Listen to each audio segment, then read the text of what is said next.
Hey guys, welcome to the first talk of Collective Online. Very different to what we're used to. Not obviously we're not in the glass space. We are all at home, watching this on Instagram, YouTube, Facebook, wherever this is going to be. And yeah, we would obviously much rather be in the glass space. We would obviously much rather be enjoying ping pong and exploding kittens and all of those things with you guys, but sadly we're not. Whenever Tara spoke to me first, probably it was 4 or 5 weeks ago now, about talking at Collective, obviously I said yes, but the topic she gave me back then was stand firm, and I don't think any of us would have known what we would all be standing firm against in our current society and communities, and families even. And so it's probably changed my thought process a wee bit as to where I'm going to go with this. Initially, it probably didn't feature coronavirus as a thought process, but now it does. So yeah, things have changed a little bit in my own thought process over the last while with this as well. Church life looks a bit different for us too. It doesn't mean we've stopped though. We're still going and we're still pushing on with this as best we can, albeit all done online now. Explore more of him and allow you guys to grow deeper and go further in your walk with him as well. So yeah, stand firm. That's our topic for tonight. I don't know why, but I always, whenever I'm starting to think about a talk or thinking about an idea that I need to work with or an idea that I need to sort of talk about or think about, I always, when I'm milling that over in my head, I always come to a movie scene that sort of sticks out to me. I don't know why. I don't know. I don't even watch that many movies. It's just always the way my brain works, obviously. However, that being said, I kept going over stand firm, standing firm, stand firm. And there was one movie scene that kept coming to my mind, and it's from the movie 300. I don't know if you've seen it or not. I hope you haven't, because it's an 18 and you probably shouldn't have seen it. But basically the gist of the movie, I'm about to ruin it for you, but plenty of spoilers ahead here, but I don't think it matters. It's been out a long time and I don't think it matters. Gist of the movie: the Persian Empire are storming their way through Europe, wiping the Greek Empire out, basically. And the movie centres around this town called Sparta. It's like a city-state type thing. That's the way the Greek Empire was made up. They were like kind of little mini countries inside the empire. And because of the damage that the Persian Empire had been doing to the Greek Empire so far, the orders kind of came from the capital: bow the knee, boys, don't fight, type thing. And obviously the Spartan king didn't overly like this. Now, the Spartans were renowned in history for being these ultimate warriors and great fighters. So in order to not disobey the rules coming from the capital, he didn't march his army out. But what he decided to do was he would go for a walk in the mountains with his 300 personal bodyguards. That's how he termed them.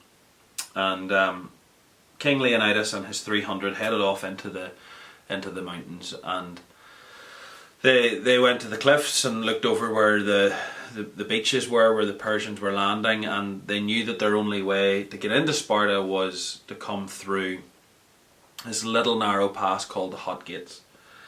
So they blocked this little narrow pass with their 300, and this army started marching towards them, and they actually could feel the ground shake, and a few of the men sort of said, "Is that an earthquake?" And the army captain and King Leonidas said, "No, that is battle formations. That is the army coming towards us." So this army walks up towards them and gives the cry for them to lay down their weapons, to which there is a cry back, "Come and get them."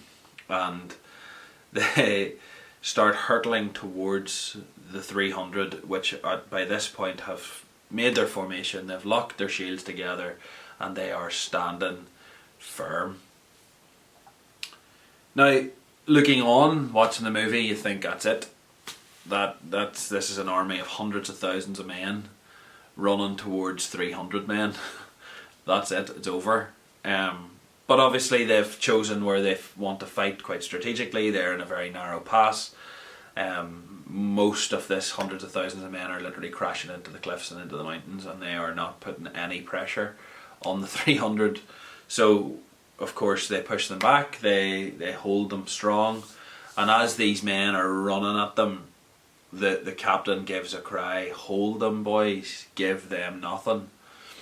And to me it always was the quintessential scene of hold firm and hold fast. So I started then, Tara and I were chatting about Bible passages that this was sort of prevalent in as well, and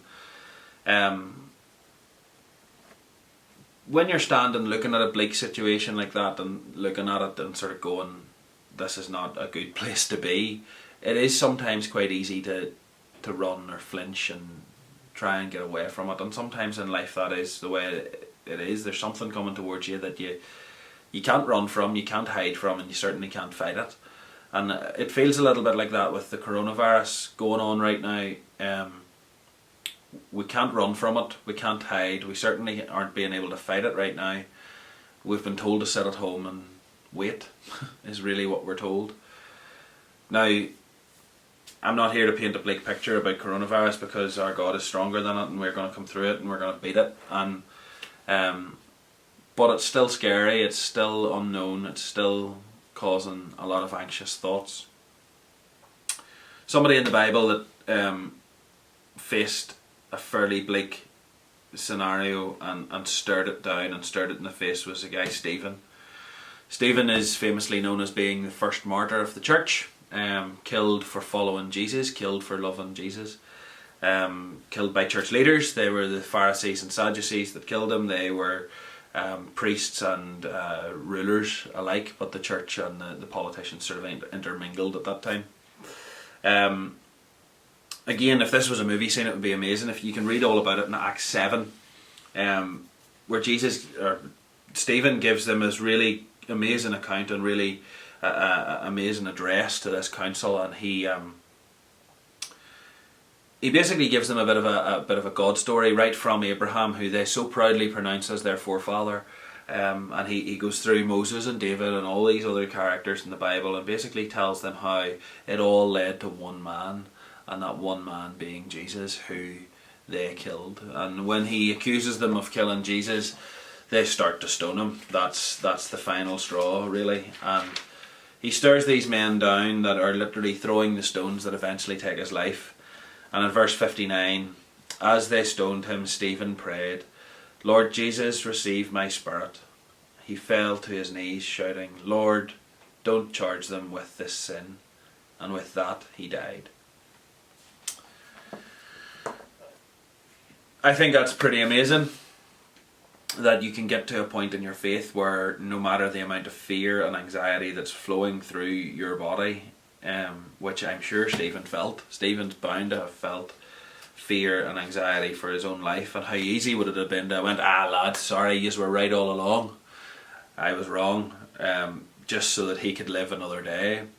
But he didn't. He held firm in what he believed, and he held firm and stood firm in his beliefs. So what does it actually take to be able to stand and look at something that makes us scared, makes us want to run from, makes us fearful, gives us anxiety, all of these things? And by no means is coronavirus anywhere near as bleak as the situation that Stephen was in. But what does it take to get to a point in our faith and in our walk with Jesus where we're so confident in what we have that no matter what life's throwing at you, you kind of drop the shoulder like the soldiers did and let the army crash onto their shields?